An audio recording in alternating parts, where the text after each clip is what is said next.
it's probably wrong to call it a civil war because a civil war suggests that there are two or more parties fighting each other, trying to take over the central government. Jefferson Davis, the president of the Confederacy, he no more wanted to take over Washington, D.C., than George Washington wanted to take over London. That is, the War of 1776 and the War of 1861 were both wars of independence. That is, the Confederate States wanted to leave the Union. And as a matter of fact, the Constitution of the United States would have never been ratified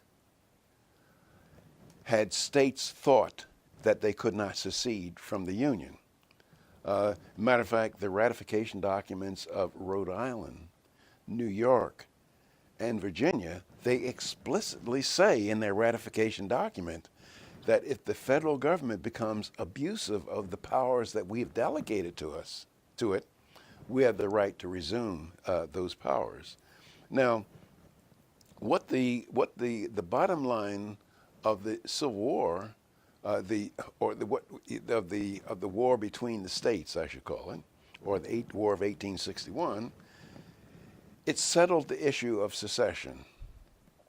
That is, states cannot secede. It settled the issue of secession through brute force, the loss of 600,000 lives.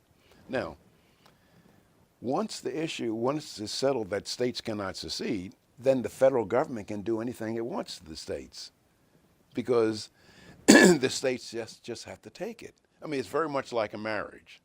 That is, if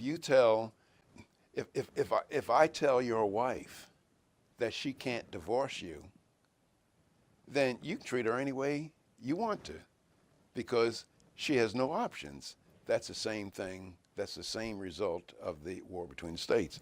Now, a lot of people will say that the North fought the Confederacy to end slavery. Well, the war did end slavery, but that was not the motivating factor of the war. As a matter of fact, people even say that Lincoln's Emancipation Proclamation freed the slaves. It did no such thing.